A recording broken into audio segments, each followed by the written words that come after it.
change of weather when you're drifting around out to sea. Take hold of the wheel, turn your bow to the waves. Give it your best, your life to save. Step into the storm, you ever expect to be free.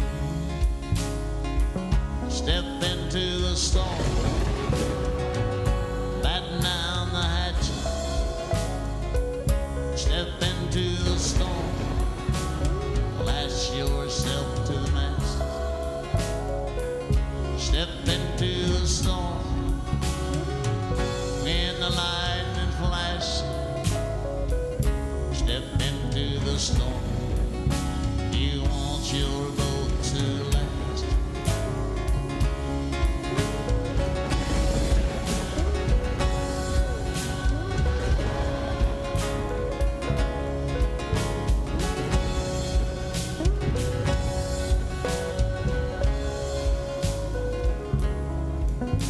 Sometimes you get anchored and hang out in a hurricane hole. If you hide from the storms, then barnacles grow on your soul. You can double your dock lines, pull them down tight, and hang out in the harbor on the long stormy night. Or step into the storm, see how far you can go. Step into the storm, batten down the hatches.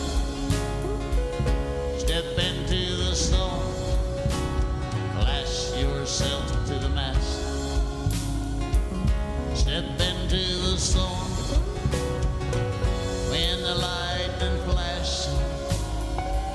Step into the storm, you want your boat to last. If you hide from the storms, then you may survive, but you never know the feeling of being alive. If you hide from the storms, then I wish you well. You're never gonna have a good story to tell. Step into the storm, batten down the hatch. Step into the storm, lash yourself to the mast. Step into the storm, when the lightning flash. Step into the storm, if you want your boat to last.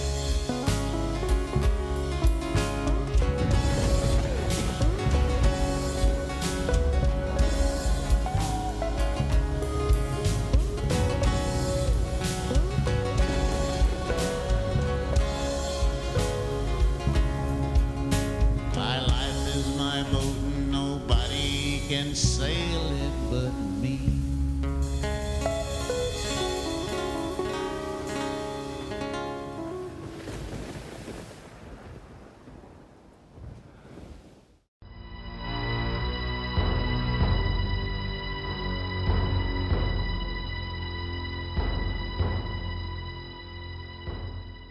What is our legacy going to be? The citizens of Pinellas County and the county commissions can save millions of dollars a year on beach projects. How? By stepping up to the plate and evaluating a sustainable system that has been successfully used throughout the world. Here are some of the examples of what can happen. At the top was an eroding beach. At the bottom is the same shoreline after applications of the Holmberg Sustainable System. Here we have another shoreline and how it looked 12 years later. Not only has the beach reformed, but you can see grass and trees growing, and dunes have formed. We can have this in Pinellas County if we really want to. In this next set, not 12 years later, but 45 days later, look at the difference a few days can make. This can happen on Upham Beach and can benefit all the citizens of Pinellas County. Here is a news story as reported by Bob Height on News Channel 8 attesting to the seriousness of our problem. Beach renourishment. It's a peaceful sounding name for a powerful process. Basically, beach renourishment is a matter of sucking up sand where it is not needed and pumping it out where it is. A project that is traumatic to the environment at both points. At the Barrow site, anything living on or in the bottom is obliterated by the dredging, and surrounding waters are defiled by the accompanying silt and turbidity. At the renourishment site, anything alive on or in the bottom is buried alive, such as these sand fleas doomed by the impending Indian Shores renourishment project. That's what's going to get covered over. There's another one. Beach renourishment began to be adopted as Florida's solution to erosion back in the 1960s. But of the scores of projects completed since then, few remain. Taxpayers spend millions of dollars to move sand around, only to watch it wash away again. Barrier Islands are a very dynamic community. Like that old bumper sticker says, life is a beach. Why that came about is because it's always shifting. Your sand is always shifting. Phil Easer is the park manager at Honeymoon Island. It was recently the site of a beach renourishment project. It lasted only 6 months. We have learned from it that you don't put the cart before the horse, that it needs to be carefully planned out and studied first. But many renourishment projects, including this one, have been undertaken with an adequate scientific study beforehand. Meanwhile, extensive study by scientists at Duke University indicates most renourishment projects last less than 5 years. According to members of the Special Beach Committee of Indian Shores, waterfront residents were overwhelmingly opposed to the impending beach renourishment project here, but it has been pushed through anyway. I'm concerned about the covering of the hard and soft bottom material that's been found off the shore of Indian Shores. I'm concerned about Egmont Key and the removal of more sand from Egmont Key. In light of Florida's budget crisis and cutbacks in our schools, many residents are also concerned about the priority renourishment projects are being given when most last less than 5 years, while an education lasts a lifetime. Why should we look at sustainable solutions to beach erosion, such as Dick Holmberg's? First of all, Pinellas County has 20 miles of critically eroding beaches. This is 55% of our entire shoreline. Florida has dumped more sand on our beaches than any other state except New Jersey. Beach renourishment projects have become as much a part of the state's infrastructure as road paving. State and federal funds, however, are drying up. The price of pumping and trucking sand will continue to climb, while supplies of fresh sand will continue to dwindle. Second, environmentally, nesting sea turtles and near-shore sea life necessary for seabird survival are in jeopardy. Third, and most important, financially, Florida shores are a bigger draw than Disney World. More than 22 million visitors and tourists flock to Florida beaches every year, creating more than 400,000 jobs and $17.7 billion in direct spending. Everything we are as Floridians depends on those beaches, yet the system we have to maintain them is not working. Why? Because the same group that controls the policies also rules renourishment. Here are the challenges to change. The dredge and fill industry, a monopoly of members of the dredge and fill industry, are on the advisory boards of all the local county and state boards. This small but politically savvy group of coastal engineers controls the lucrative business of rebuilding Florida beaches.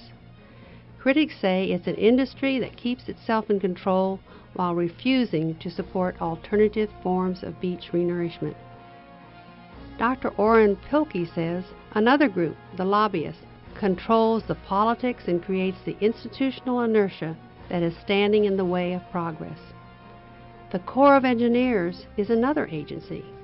This agency is now under intensive scrutiny for some of its failed inland and coastal projects. Senator Tom Daschle and the military commander of the Army Corps of Engineers co-sponsored a bill to overhaul the embattled Public Works Agency. A study of our national shoreline is now in progress, but it's going to take 14 years to complete. We cannot wait that long. We need to question these legislators, these lobbyists, and the Corps of Engineers. The legislation prohibiting experimental technology for beach widening projects must be tested and changed. We need to fulfill our responsibility as citizens and taxpayers and find a new technology. Here is a brief video example of what could be happening here in Pinellas County. Beach renourishment continues to be the accepted technology. Ironically, it needn't be. Ironically, because there is an alternative technology that allows beaches to rebuild themselves, and it's been around for years. Called undercurrent stabilization, it is a system developed by Dick Holmberg, a natural earth scientist. Holmberg began studying the problem as a young man while working as a commercial diver. Underwater, he observed the effect of currents firsthand. As his understanding grew, he came to realize the futility of dredge and fill as a solution for our disappearing sand. And so Holmberg became an underwater inventor and entrepreneur. The result, his undercurrent stabilizers, a technology that not only arrests but reverses beach erosion. Studying the forces that cause it, he had found a way to reverse it. He recognized that beach erosion occurs when a current encounters a shoreline with enough energy to lift sand and carry it away. Where harbors and dredged channels exist, the problem is exacerbated, for here, gravity is at work. Sand literally falls into these deeper spaces to be carried out to sea with the tide. Furthermore, associated jetties and other structures obstruct the natural flow of sand along the coastline. Little can be done to reverse this phenomenon, as harbors and channels are essential to commerce. But Holmberg found he could diminish it while completely reversing erosion elsewhere along the shore. He devised a system that simply slows down the current. It can be best likened to speed bumps. Slowed, the current not only has not the energy to pick up sand, it also drops the sand it is already carrying. The result? The beach builds up. This is not theory, it is fact. Fact that, where Holmberg has been allowed to implement his technology, it has been proven time and again, and over a period of time of as much as 30 years. I moved here 27 years ago, and at the time my house was right where you see the stoop there for going out. Bob Tate spent almost $30,000 to move his home 150 feet back from his eroding bluff overlooking Lake Michigan. It was after that expenditure that he met a neighbor, Dick Holmberg, who introduced Bob to a system to reverse shoreline erosion. Take a look and see the beach I've got down there now that I didn't have and never thought I would have again. And my kids and my grandkids are enjoying that. Here are the unsustainable systems used so far and why they don't work. Breakwaters. In 1986 at Reddington Shores, 7 months after breakwaters were placed, the south and north beaches eroded. In the final report in 1997, Dr. Robert Davis at USF said the shoreline here is continuing to retreat. This is a good testimony arguing removal of the structures. Just think, in Upham Beach in 1988, when they were put in, it cost $1.6 million to place 75,000 cubic feet of sand, and it washed out in a matter of months. Now they want to do it again. Groins, they cause deficits of sand down current and require maintenance and repair. Dredge and fill, they cause induced erosion, they steepen the beach geometry at the shoreline, they have negative impact on the neighboring reefs, negative effect on marine life, and are expensive, and they are short-term. The other structures tried are rocks and seawalls, which destroy habitat and do not create a reach. We need to look at a system which has been documented and proven elsewhere. In Saudi Arabia, the Holmberg system saved an entire town from falling into the Gulf of Arabia. The following video tells that story.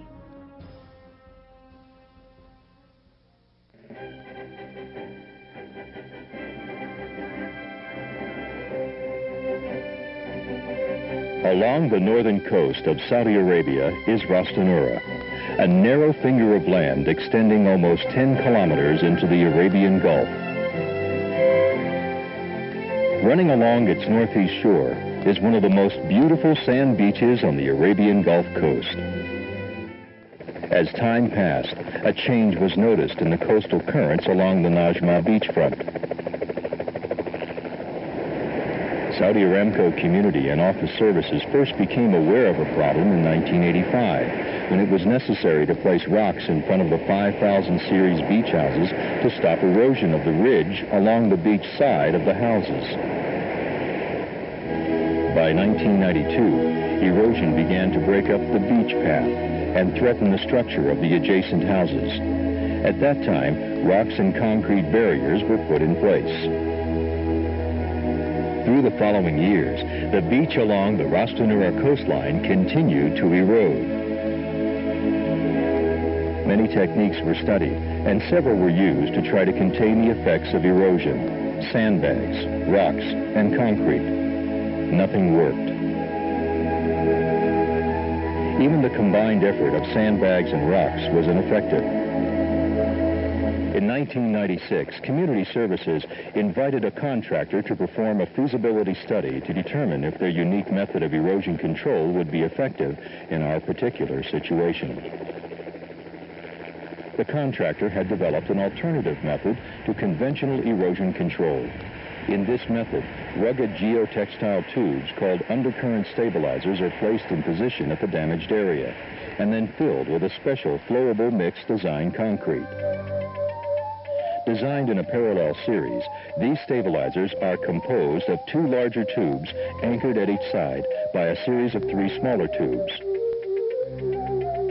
A third tube runs along the top of the predetermined length depending on specific conditions, such as water depth and current. Each stabilizer is grounded along the shore at right angles by a second tube arrangement that is later buried to create a hidden stationary base. 2 sets of arrays were proposed, each with 5 fingers for a total of 10 stabilizers. It was determined that the arrays would be most effective if positioned at the location shown here along the most damaged area of the beach. Spacing of the arrays was to be 600 feet wide and would affect between 1 and 2 kilometers of beach. Once in position, the sand carried south with the coastal currents would accumulate and eventually restore the beach to its original dimensions. Once the first array was complete, work began on the second array.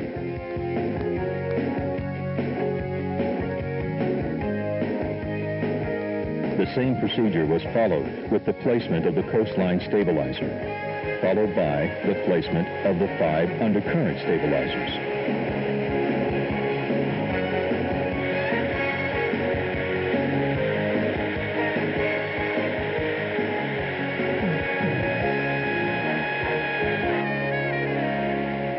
Now, with both arrays complete, only time could determine the success of the project. Almost immediately, signs of sand accumulation was noticed. A monitoring program has been established to measure beach and sand accumulations. By July 2000, it was obvious that the beach restoration project was producing positive results. It appears that the project will be successful. In October of 2000, at the International Soft Shore Conference, a review of the Holmberg system in their magazine states, it offers a permanent, affordable, and environmentally sound alternative. This one-time installation of undercurrent stabilizers can prevent environmental damage and save millions of tax dollars. In summary, we can't keep spending this money. It's not going to be there. We can't surcharge banks, hotels, and other coastal beneficiaries to pay for costly beach projects that don't work. A total of $29 million has been wasted on beach renourishment over a 5-year period. That comes to $16,000 per day. That money could hire 200 new teachers per year and improve a health care system for the elderly. There is a sustainable solution. A partnership between Holmberg Technologies and Pinellas County will lower the cost of beach projects and provide a permanent solution for our eroding beaches. What will our legacy be?